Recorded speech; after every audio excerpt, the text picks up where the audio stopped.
jadi kita masuk ke sesi diskusi ini Bapak Ibu. Tadi saya sudah melihat di chat banyak sekali pertanyaan-pertanyaan yang sudah disampaikan oleh Bapak Ibu semuanya. Cuman akan saya kompilasi satu-satu sesuai dengan pembicara dulu. Jadi yang ini ada beberapa pertanyaan untuk Pak Nasih, mungkin saya bacakan. Yang pertama dari Pak Ridwan dari Radio Pertanian BPTP Balitbangtan. Penyuluh pertanian HPA Internasional. Untuk aplikasi POC ke tanaman, kami sering memakai mol buatan sendiri yang ternyata masih belum maksimal, Pak. Jadi, mol apa yang bisa signifikan penggunaannya pada tanaman dan bahannya juga, mohon petunjuknya. Lalu ada juga pertanyaan untuk Pak Nasih tentang apakah biokar ini dapat digunakan di lahan gambut, Pak? Lalu juga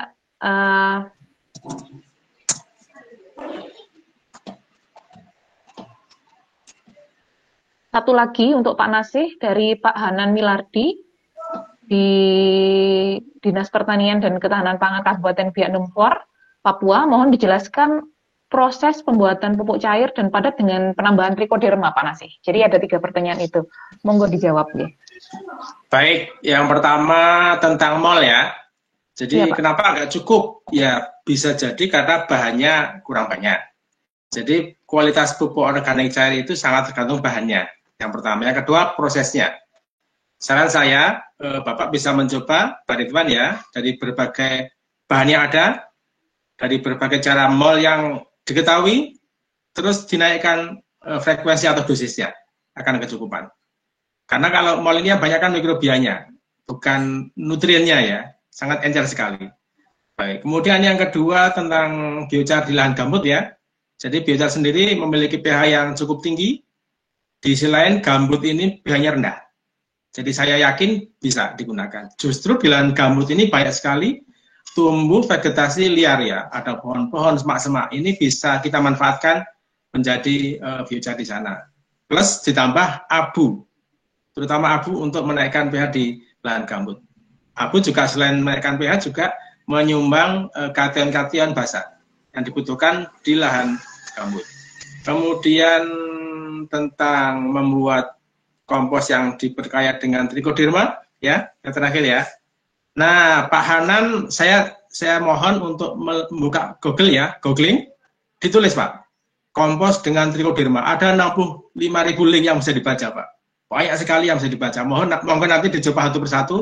Mana yang cocok ya. Kalau saya menguraikan akan panjang lebar. Di YouTube juga banyak seperti itu. Monggo silakan di googling kompos dengan trichoderma, banyak sekali ya informasinya. Begitu Mbak Tara. Baik Pak Nasih, mungkin satu pertanyaan lagi ini ya. Untuk Pak Nasih dari Kulon Progo Pak, dari Fafa Westprog. Dari Alifah Jakarta. Jadi ada pertanyaan yang pertama, apakah dengan menggunakan media tanam yang berkualitas, yaitu teknologi Tribio, itu bisa menjamin tanah itu bebas dari nematoda dan uret, Pak? Ya, nah di Wates itu petani itu direpotkan dengan keong. Ini nanti pertanyaan ya. Untuk Pak Wagiman. Ya. Tapi yang terakhir ini pertanyaan untuk Pak Nasih juga. Ya. Jadi pada pembuatan kompos itu berapa waktu yang diperlukan sampai terbentuknya kompos, lindi, dan kapan itu Pak siap untuk digunakan?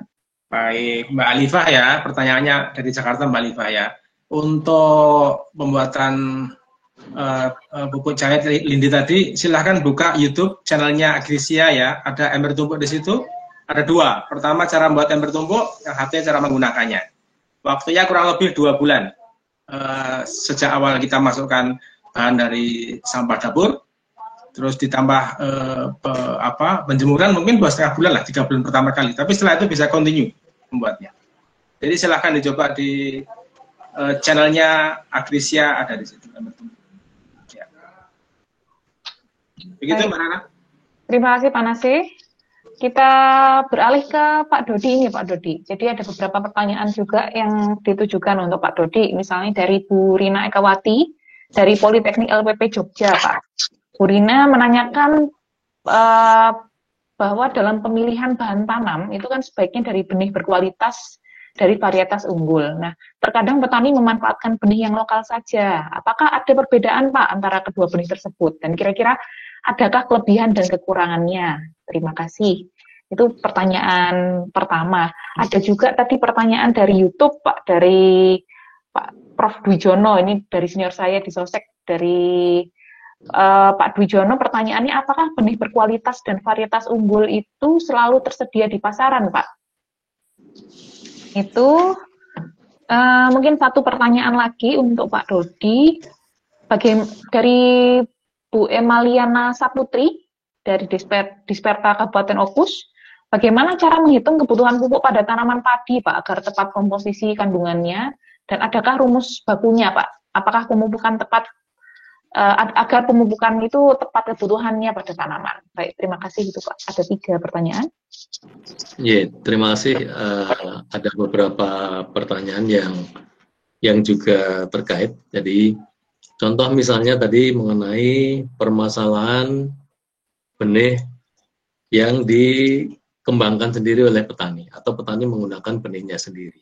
Ini sekaligus nanti menjawab pertanyaan dari Pak Prof. Dwijono, bahwa benih berkualitas dari varietas unggul itu kenyataannya itu seringkali tidak tersedia seperti yang dibutuhkan oleh masyarakat petani. Jadi kita idealnya memang menggunakan benih yang berkualitas dari varietas unggul. Tapi fakta di lapangan, kalau kita menanyakan ke petani, ternyata varietas yang mereka gunakan pun juga hanya itu-itu saja dari waktu ke waktu. Dan itu mungkin sudah mengalami suatu degradasi sifat dan sebagainya. Nah, varietas unggul yang nantinya benihnya berkualitas itu seringkali ketersediaannya masih menjadi masalah. Nah, sehingga di sini masih menjadi PR bersama bagaimana ketersediaan benih itu bisa disediakan untuk satu wilayah atau di hampir semua wilayah, karena masing-masing wilayah kadang-kadang mereka punya semacam kecenderungan untuk menggunakan benih dari varietas unggul tertentu. Nah, ini juga bagian dari kearifan lokal yang ada. Tapi pada dasarnya kalau kita mencari mengenai varietas unggul yang dikembangkan di masyarakat, kadang-kadang sangat terbatas karena ketersediaan di balai penelitian yang penyedia benih unggul saja, benih berkualitas itu ternyata juga sangat terbatas. Contoh misalnya, kita ingin mengembangkan padi koko di Balitpa itu ada padi koko itu ada Inpago 1 sampai Inpago lebih dari Inpago 11. Artinya dari nomor 1 sampai nomor 11 itu sebenarnya sudah tersedia. Tapi kalau kita lihat ketersediaan di Balitpa sendiri kadang-kadang juga terbatas. Kalau kita ingin menanam harus pesan dahulu dan sebagainya. Nah, sehingga yang berkembang di masyarakat itu pun tidak semua nomor itu akan menjadi favorit masyarakat. Contoh yang menjadi favorit di masyarakat Inpago 4, Inpago 8 dan 11 misalnya. Nah, itu pun perkembangannya hanya di wilayah-wilayah tertentu di kawasan hutan. Nah, sekarang yang di padi koko itu yang menjadi favorit adalah situ Patenggang, karena situ Patenggang memiliki wangi dan juga bisa menjadi campuran untuk beras lainnya, sehingga kualitasnya akan menjadi lebih baik. Nah, untuk yang benih yang digunakan secara terus-menerus oleh petani, tentu saja itu akan menjadikan penurunan sifat yang semakin nyata. Dan ini banyak terjadi di petani. Di lingkungan sekitar wilayah desa kami saja, itu mereka seringkali membeli bibit, artinya bibit yang siap pindah tanam, dan itu pun juga dari penanaman sebelumnya. Nah, karena petani sekarang juga kadang-kala tidak melakukan penyemaian sendiri, karena juga mereka salah satu pertimbangannya adalah kesulitan untuk mendapatkan benih yang berkualitas. Nah ini jadi apa? Kalau ditelusur itu kayak lingkaran setan, ujungnya dan pangkalnya sulit untuk diurai dan sebagainya. Nah kemudian terkait dengan masalah pupuk itu sebenarnya untuk padi dari Balai Penelitian Tanaman Pangan, Balitpa atau Balai Besar Tanaman Pangan, Tanaman Padi itu menyampaikan bahwa untuk urea itu dosisnya adalah 300 kg per hektar. Kemudian untuk SP36 itu 100 kg per hektar. Dan KCL itu 100 kg per hektar. Untuk sesuai dengan kurva pertumbuhan sigmoid tadi, aplikasi pupuk itu nanti akan dibagi menjadi 3 tahapan. Khususnya untuk urea 3 tahap, jadi pada umur 7-10 hari setelah tanam, kemudian 21 hari setelah tanam, dan 42 hari setelah tanam. Artinya di situ ada fase pertumbuhan antara peralihan fase lambat dan fase cepat, kemudian ada yang yang 7-10 hari tadi mewakili fase lambat, kemudian yang 21 hari mewakili fase cepat, kemudian yang 42 hari tadi bisa mewakili fase menjelang dan setelah berbunga. Nah ini sebagai gambaran bahwa kebutuhan tanaman padi terkait dengan pupuk itu juga harus disesuaikan dengan fasenya. Bahkan untuk ada yang mengaplikasikan masih dengan tambahan pupuk daun. Yang diaplikasikan lewat daun itu pada sekitar umur antara 55 sampai 65.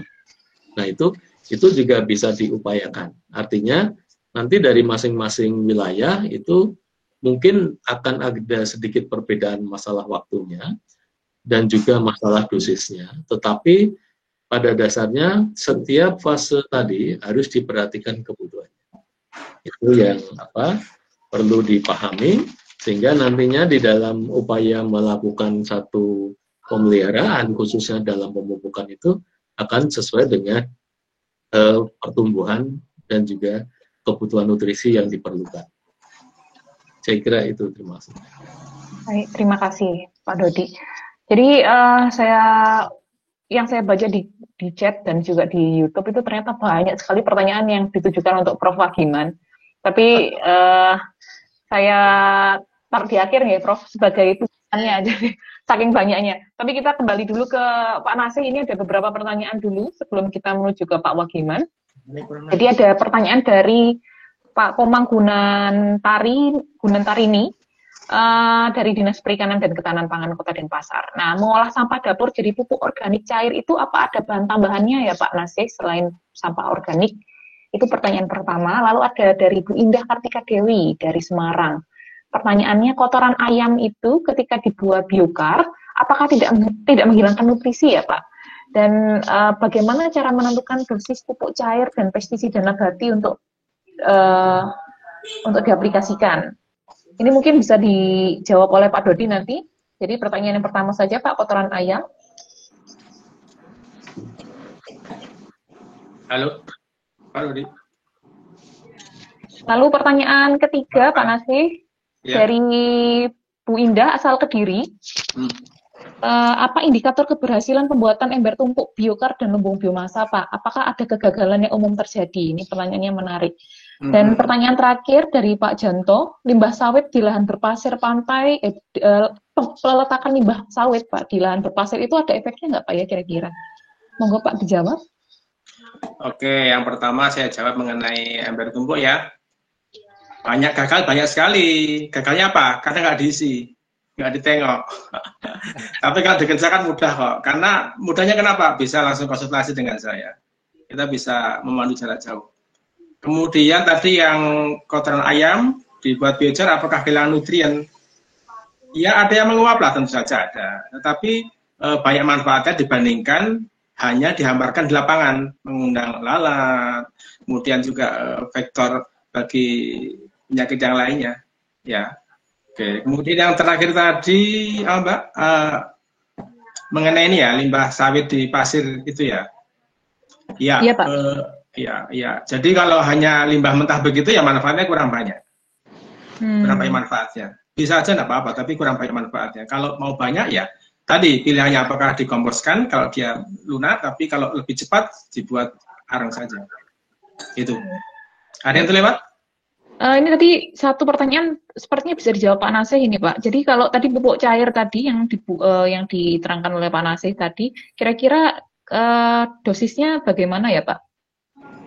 Dan pengaplikasiannya? Oke, pupuk cair ini yang kita buat kalau menggunakan ember tumpuk setelah jadi ya, itu kita gunakan pada konsentrasi 2% sampai 5%. Artinya 20 mili ditambah air 1 liter, sampai 50 ml tambah air 1 liter. Itu bisa disiramkan ke perakaran atau disemprot di dedaunan. Di YouTube saya kira ada tuh di Agrisia ya. Baik. Oke, baik. Terima kasih Pak Nasih. Nah, kita langsung masuk ke bombardir pertanyaan untuk Prof. Agiman ini Pak, banyak sekali Pak. Kita mulai dulu dari Pak Suci. Ini juga senior kami di Fakultas Pertanian.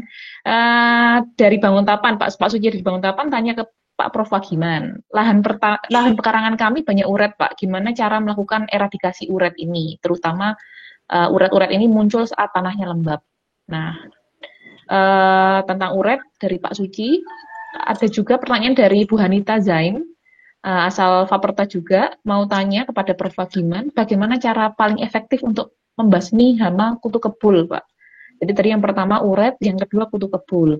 Selanjutnya dari Liberton Silitonga, dari Pemantang Siantar, Pak, ini bagaimana cara meningkatkan efektivitas untuk menghindari hama, khususnya insekta, Pak, dengan menanam tanaman beraroma kuat, misalnya sereh wangi dan sebagainya. Jadi monggo Pak Ibu, tadi ada 3 pertanyaan.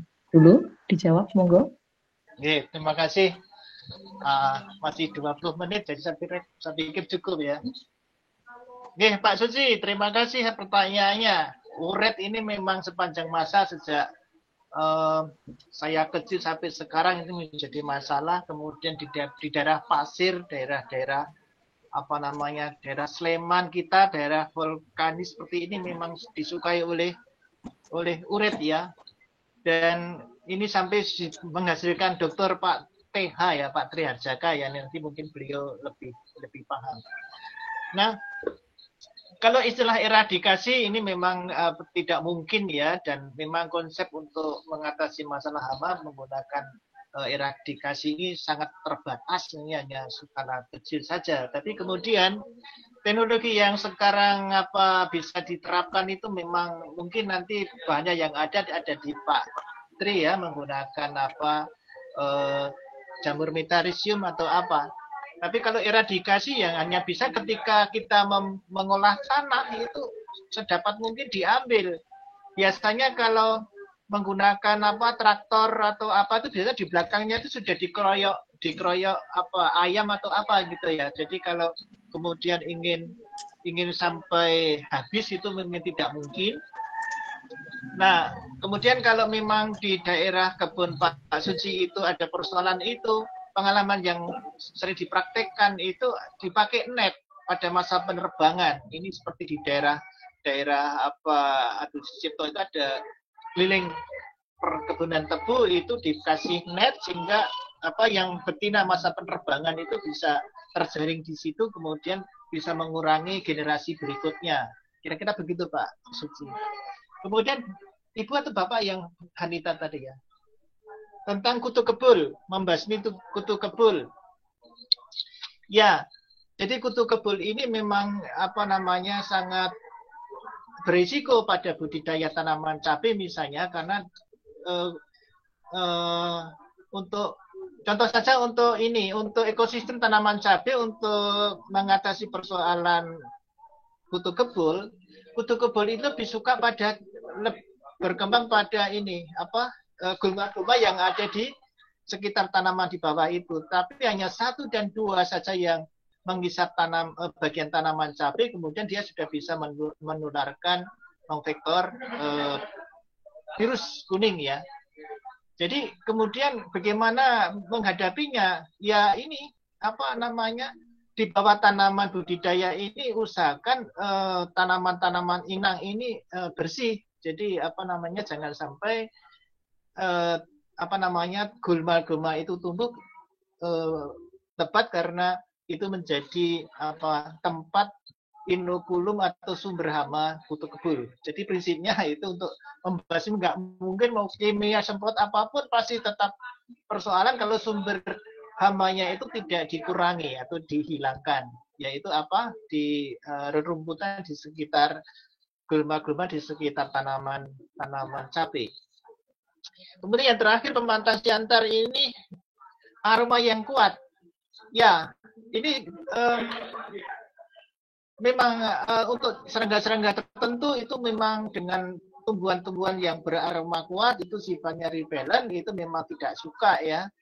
Jadi mungkin yang dapat Anda praktekkan itu kalau Anda menanam apa namanya sayur atau apa yang disukai oleh Spodoptera, coba dicampur dengan apa itu tanaman yang untuk lalap itu. Mungkin Mbak Rara bisa bantu. Jadi kalau kita ya tanaman yang aromatik, kalau biasa mikir Pak, bukan satunya apa? Kalau kita pecel lele apa? Kemangi. Kemangi. Nah, kemangi. Ya, kemangi itu bisa disengat, aromanya menyengat, nggih, Mbak. Kemangi itu bisa dicampurkan pada atau ditanam selang-seling beberapa di tepi di peta, di dalamnya Anda bisa tanam cabai, bisa tanam apa yang disukai, apa pengalaman ini testimoni teman saya yang di Godean, yaitu tanam sayur di situ ada apa kangkung dan seterusnya, tapi di tepinya itu ditanam kemangi, kemanginya bisa dijual dan hamanya itu bisa terelakkan dari ini, dari itu apa dengan kemangi itu. Nah, ini salah satu contoh saja, dicoba saja rekan dari pemantang siantar. Mungkin sementara yang 3 masih ada lagi, Mbak.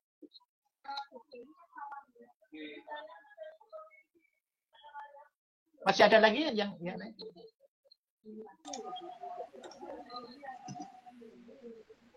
Halo, saya tidak mendengar. Mbak Farah, itu ya Pak. Nah, suaranya. Jadi ini ada beberapa pertanyaan yang ditanyakan, tapi untuk tanaman hortikultura. Cuman mungkin saya sampaikan besok masih ada sesi lagi untuk tanaman hortikultura. Jadi besok bisa ditanyakan di besok hari ya. Jadi yang kita akomodasi hari ini pertanyaan-pertanyaan untuk tanaman pangan saja dulu, nggih. Ini ada. Sebentar Mbak, yang Pak Nasir. Gimana Pak? Yang Pak Nasir tadi masih ada ya. Yang Pak Nasir tadi kan ada pertanyaan nematoda sama uret ya. Pak Nasir tadi, media Pak Nasir tadi, apakah dengan media itu bebas dari uret dan nematoda? Tampaknya ada ya. Oh iya Pak. Ada yang monggo dijawab. Jadi apakah dengan penggunaan pupuk cair itu bisa bebas dari nematoda, Pak? Oh. Tidak. Jadi itu masih berisiko diserang oleh nematoda. Jadi nematoda asalkan itu apa medianya itu gembur gitu ya, itu apa masih berisiko terserang nematoda. Iya, Pak. Ini ada beberapa pertanyaan lagi. Saya sampaikan untuk Prof. Wagiman dari Dina Kartika dari Instiper Yogyakarta. Busuk pada kelopak bawah tanaman kencur itu biasanya disebut leles ya, Pak. Kira-kira penyebabnya apa, Pak? Lalu ada pertanyaan dari Tini, dari Ngatini, Prodi Agroteknologi Universitas Sarjana Wiyata Taman Siswa. Bagaimana cara mengetahui tanaman yang terserang OPT yang menyerang melalui tanah? Apakah ada ciri fisik dari daun atau batang yang terlihat dari tanaman tersebut jika terserang OPT? Lalu ada satu lagi dari Dwi Febi dari Universitas Islam Blitar Jatim, apakah ada varietas padi khusus Pak yang tahan terhadap serangan hama wereng? Dan apakah ada dengan penggunaan varietas tahan tersebut bisa menjamin tahan dari hama wereng? Nah, menika Pak ada 3 pertanyaan, monggo dijawab Pak Wagiman.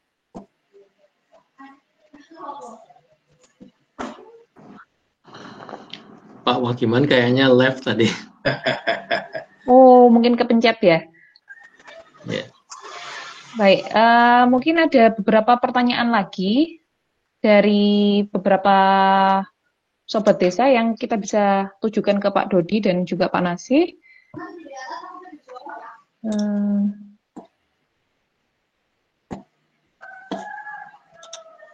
Ini ada pertanyaan dari Miftahul Rizka Khoiri dari Aceh, Pak.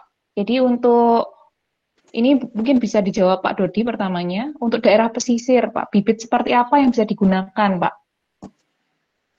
Yeah. Pak Dodi mungkin. Jadi untuk daerah pesisir, ini kalau kita bicara konteks tanaman pangan, ini sebenarnya banyak yang bisa digunakan, termasuk padi. Karena padi itu di daerah pesisir sudah ada yang menyemaikan. Berbagai jenis tanaman padi bisa disemaikan, kemudian dipindah tanamkan di lahan sawah yang produktif. Nah, itu juga ternyata hasilnya jauh lebih bagus karena masyarakat juga melihat perkembangannya dan meyakini bahwa benih yang disemaikan di lahan pasir pantai itu sudah mengalami kayak ibaratnya masuk ke kawah Candra Timuka, sudah mengalami kondisi marginal yang ekstrim, kemudian nanti dipindahkan di lahan sawah yang optimal, itu ternyata pertumbuhannya bagus, hasilnya juga bagus. Dan itu pun juga terjadi pada tanaman hortikultura. Tapi karena kita konteksnya hari ini adalah bicara mengenai tanaman pangan, saya batasi saja pada tanaman pangan. Itu pada padi. Kemudian pada jagung, kemudian pada tanaman pangan yang lainnya termasuk ubi kayu, itu juga cukup banyak yang dikembangkan di lahan pasir pantai dan hasilnya pun juga bagus. Artinya tinggal bagaimana kita melakukan satu rekayasa lahan dan juga rekayasa mikroklimat untuk mengantisipasi ketidaksesuaian persyaratan tumbuhnya tadi. Nah, sehingga di sini ada upaya penyesuaian. Nah, berbagai jenis tanaman pangan itu pun bisa diupayakan ditanam dengan baik di lahan pasir pantai ataupun di lahan marginal lainnya, terutama di lahan kering misalnya. Nah, ini satu hal yang sebenarnya rekayasa campur tangan manusia terkait dengan penerapan teknologi produksi itu sudah cukup banyak dan sudah bisa mengubah yang semula lahannya itu marginal bisa menjadi produktif. Nah, itu sehingga dari sisi bahan tanam, berbagai jenis tanaman pangan itu bisa diupayakan ditanam dan bisa produktif. Terima kasih. Terima kasih Pak Dodi. Saat ini ada satu pertanyaan lagi yang menarik yang ditanyakan untuk Pak Nasih dari Yuriansyah dari Polinella, Pak. Jika pada saat pembuatan POC atau mol itu sering muncul banyak sekali ulat atau belatung, apakah itu gagal ya Pak? Mohon info ciri-ciri pembuatan mol yang gagal. Tadi mungkin dijelaskan sudah yang gagal ya, cuman pertanyaan pertama tadi Pak tentang ulat dan belatung ini Pak. Ya, selama ini orang membuat pupuk cair itu menghindari ulat atau belatung ya. Nah, kita justru dengan amir tumpuk itu kita memanfaatkan maggot atau larva dari lalat hitam itu untuk merombak. Jadi kita membalik persepsi bahwa itu gagal menjadi ada caranya begitu ya. Tapi kalau Anda ingin nggak ada tadi ulatnya atau nggak ada maggotnya ya ikuti prosedur yang benar ya. Yang untuk mall itu. Jadi rapat ya. Kalau terbuka tentu ada lalat yang datang. Tapi kita justru dengan maggot itu kita manfaatkan karena dia cukup mengandung protein yang tinggi, juga lemak, proteinnya sekitar 42%, lemak 35%. Itu sangat bagus untuk pakan. Ya, jadi menurut saya yang penting bukan bagus tidaknya, tapi cari jalan yang terbaik pada masing-masing sampah ya. Bukan baiknya pupuk, bukan, tapi bagaimana kita menghabiskan sampah ini sebanyak mungkin, kita konversi menjadi yang berguna, pupuk atau pembedah tanah. Dan yang penting lagi, bagaimana semua orang mau mengerjakan. Itu yang penting. Gitu Mbak Farah. Terima kasih Pak Nasih. Oke, yang amat tadi sudah atau selesai atau belum? Belum, Pak. Prof, bagaimana seperti baru masuk kembali. Ini saya ulangi lagi, Pak, pertanyaannya, okay. Jadi ya, ini saya pilih beberapa pertanyaan. Yang menarik ini ada dari Tini Soka, Pak. Jadi dari Bu Tini dari Agroteknologi UST. Bagaimana sih Pak caranya mengetahui tanaman itu jika terserang OPT yang lewat tanah, Pak? Apa sih ciri-ciri fisiknya yang menjadi pembeda dari serangan yang di tempat lain, Pak? Dan bagaimana sih cara mengantisipasinya? Itu pertanyaan pertama dari Bu Tini. Yang kedua dari Bu Dwi, dari Blitar, Pak. Apakah sebenarnya ada padi varietas khusus yang tahan terhadap serangan wereng? Yang pertanyaan kedua itu tadi. Yang pertanyaan ketiga tentang hama penggerek batang padi, Pak.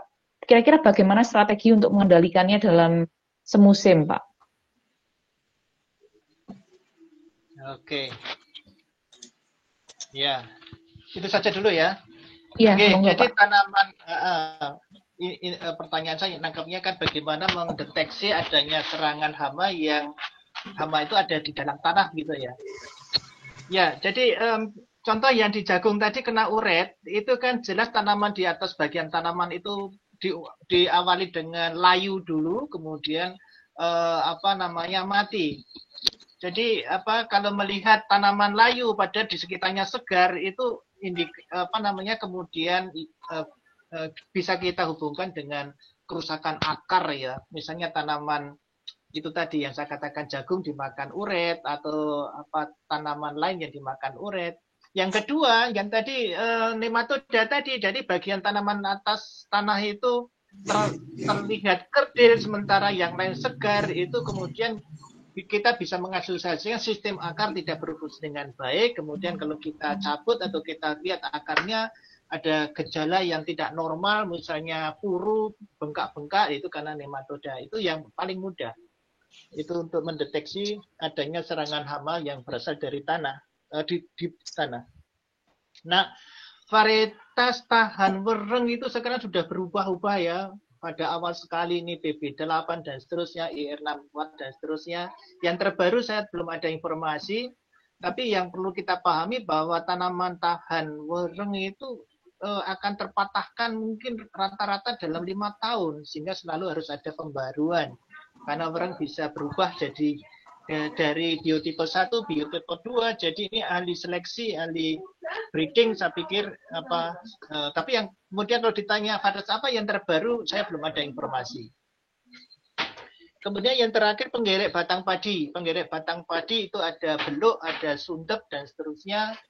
Ini pengendaliannya memang kalau telur-telurnya itu sudah ada trikograma atau parasit yang lain ya, telenomas atau apa, itu sudah seperti yang di video tadi, ini sudah ada musuh alaminya di situ.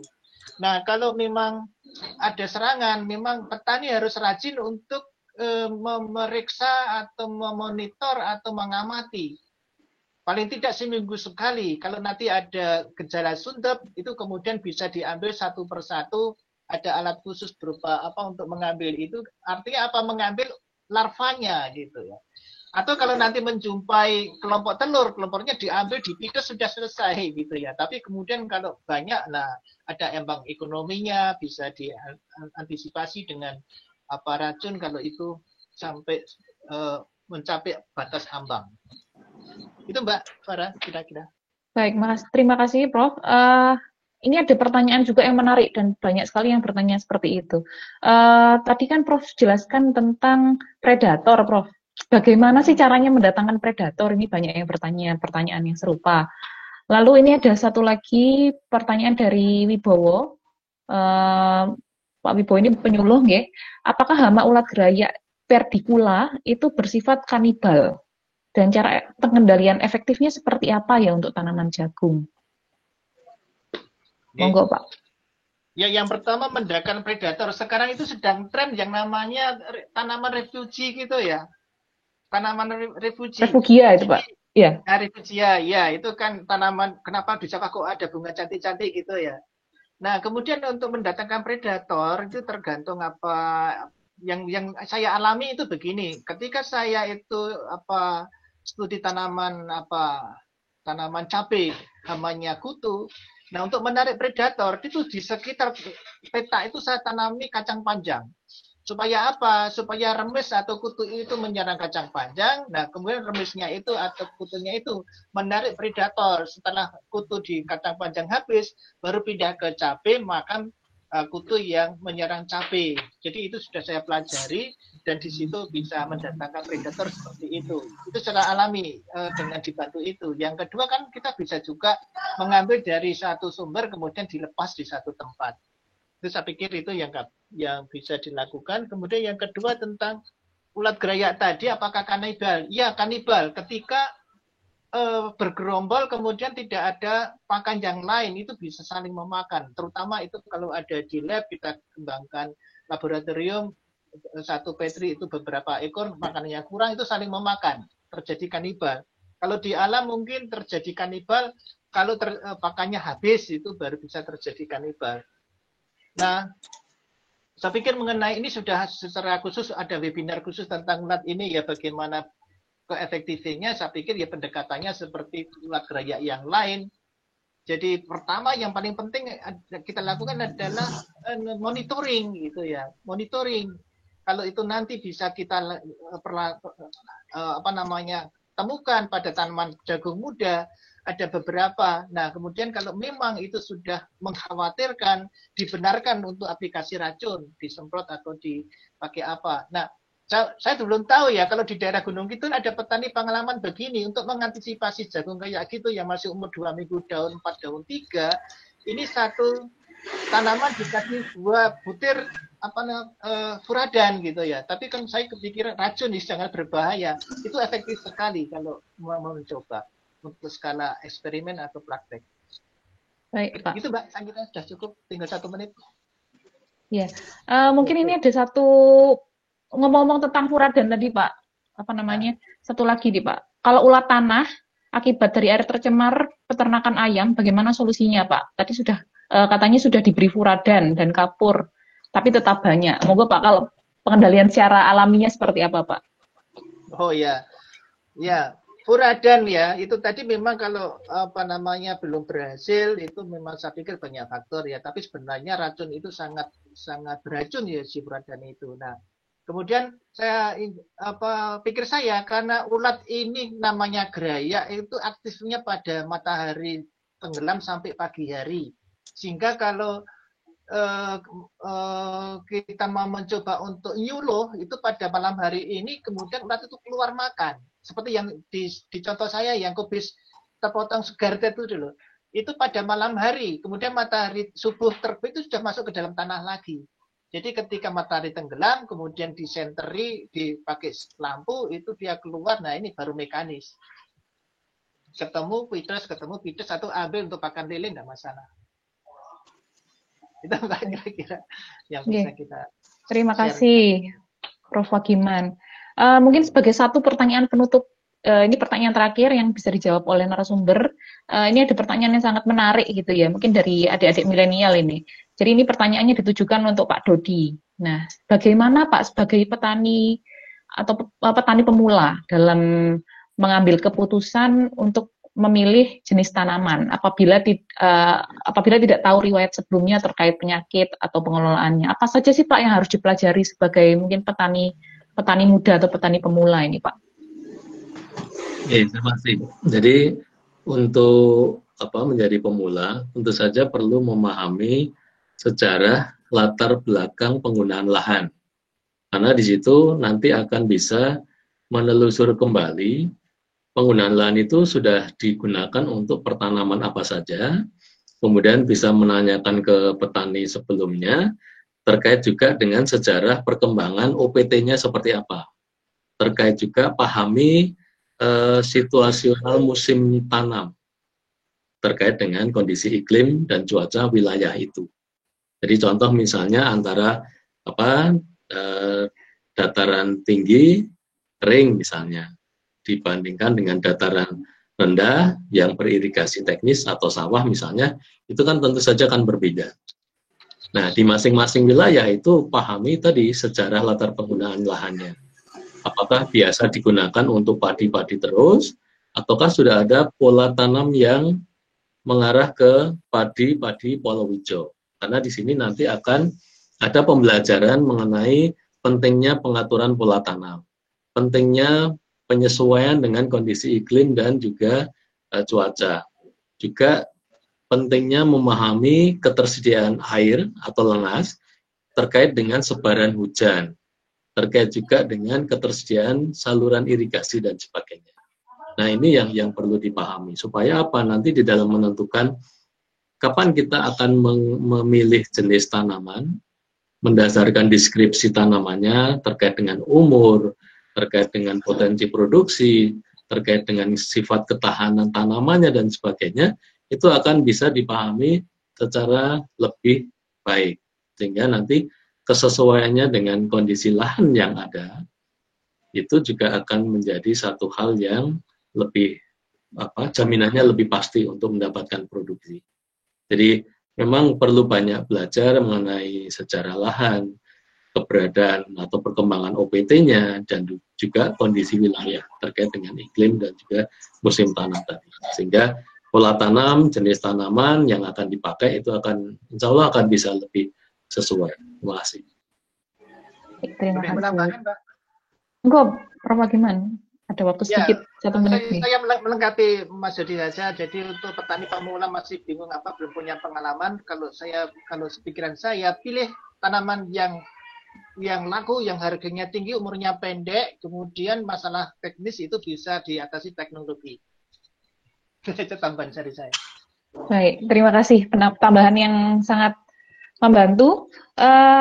Baik, sebelum menutup acara, kita sudah ada di penghujung acara ini, Bapak, Sobat Desa semuanya. Jadi sebelum menutup acara, izinkan saya membacakan kesimpulan pada diskusi kita hari ini. Jadi ternyata kita bisa memanfaatkan apapun yang ada di sekitar kita ya untuk pupuk misalnya, nutrisi tanah dan sebagainya gitu. Yang kedua, ternyata kita itu bisa mengendalikan OPT dengan alami gitu. Jadi kita harusnya mengutamakan pengendalian yang secara ramah lingkungan dulu, baru pestisida itu digunakan sebagai alternatif terakhir gitu ya, yang ramah lingkungan itu seperti itu.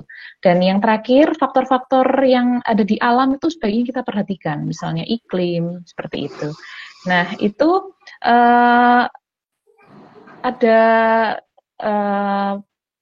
jadi itu penutup atau kesimpulan yang dapat kita ambil di siang hari ini. Dan demikian acara Bincang Desa kelima, sesi pertama hari ini. Saya ucapkan terima kasih banyak kepada 3 narasumber kita hari ini, Pak Nasih, Pak Dodi, dan Prof. Agiman atas pemaparan yang sangat lengkap dan sangat inspiratif. Terima kasih pula saya sampaikan kepada seluruh Sobat Desa semua yang sudah semangat mengikuti acara Bincang Desa. Saya mewakili tim Bincang Desa Bisa, sekaligus pengelola Desa Apps UGM, memohon maaf jika ada kekurangan dalam menyelenggarakan acara ini.